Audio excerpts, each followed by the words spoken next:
El pasado 2 de septiembre, en este plenario, el fundador del Partido Acción Ciudadana, en su discurso, particularmente me dejó claro cuál es el tema del rumbo en el discurso del presidente el 28 de agosto pasado.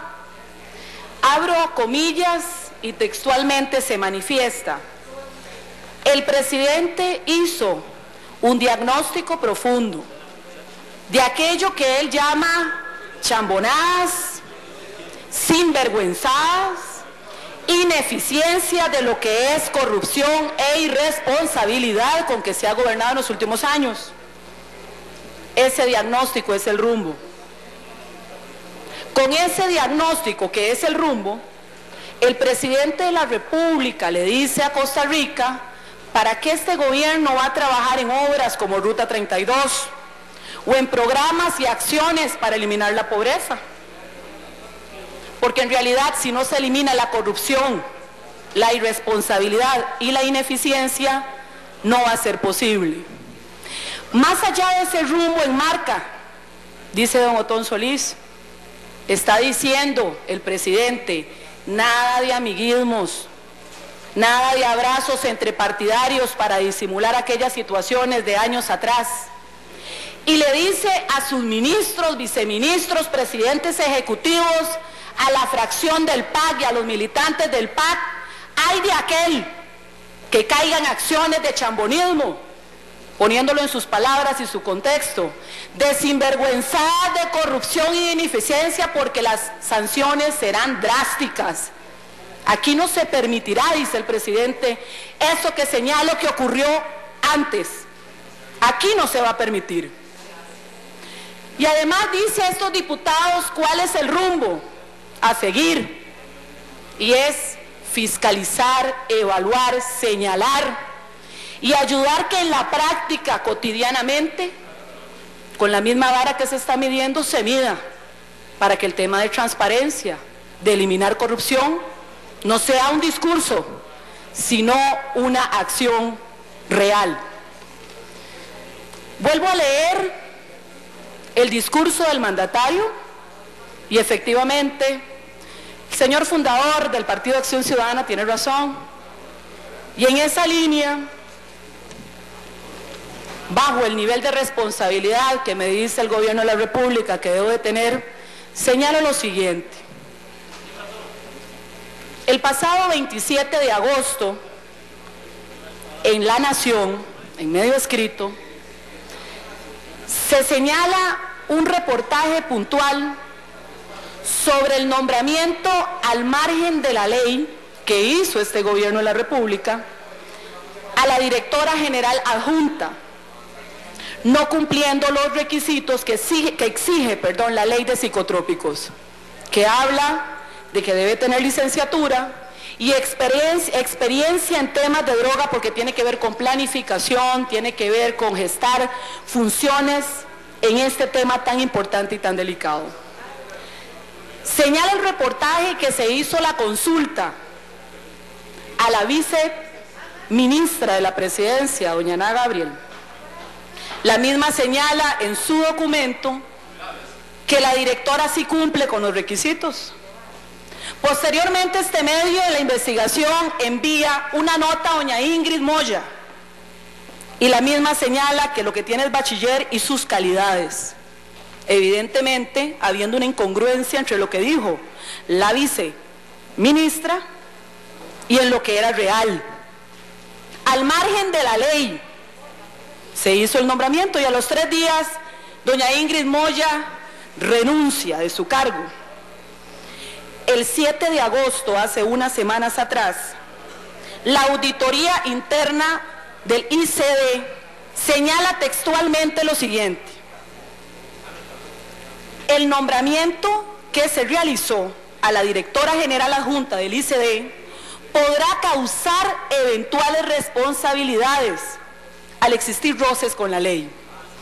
Es posible afirmar que durante el ejercicio del cargo por parte de la citada profesional podría estarse ante el eventual incumplimiento legal con la consecuente nulidad de los actos correspondientes. señala el informe que será conocido en la próxima sesión del Consejo.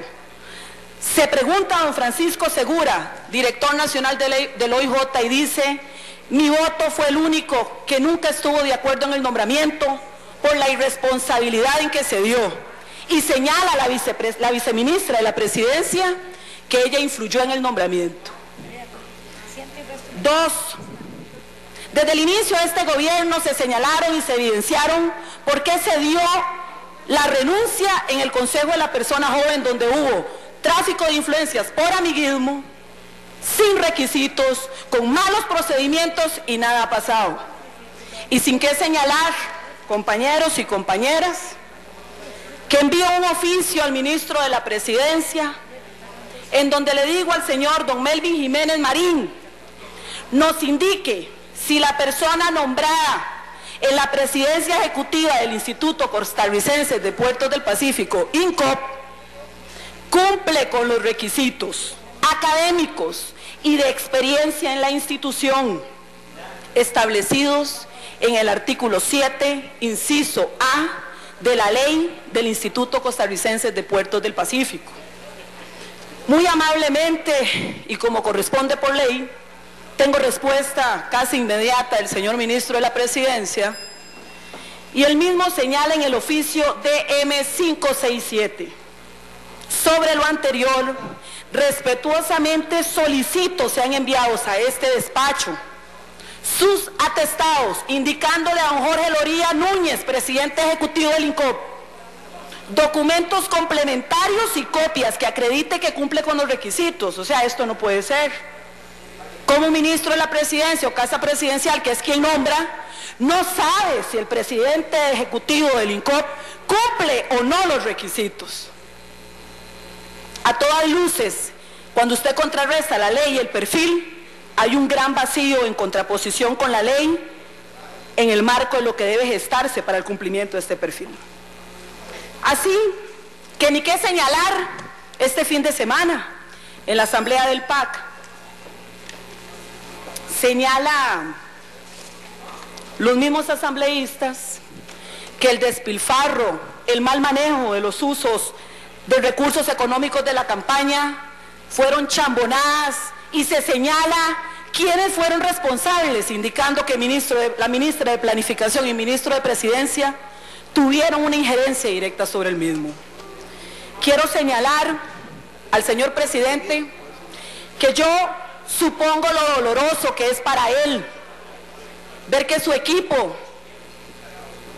que su PAC, que tanto señaló que nunca iba a ocurrir eso en su gobierno, esté pasando a 4 meses, chambonadas, irresponsabilidades, ineficiencias, corrupción y poca transparencia. Yo me uno a lo que decía el compañero Corella, diputado. Eso no puede ser, y hago eco de lo que dice el compañero. Y en la misma línea que señala el presidente de la República, responsable en lo que él pide que colabore como diputado de la República, esto no es un discurso aislado que hago hoy. Es una denuncia que espera que sea congruente y que no sea un discurso de pose política. Y espero que en ese marco de discurso que ha dicho, en donde va a tomar medidas drásticas, destituya al ministro de la Presidencia, don Melvin Jiménez, y a la viceministra de la Presidencia.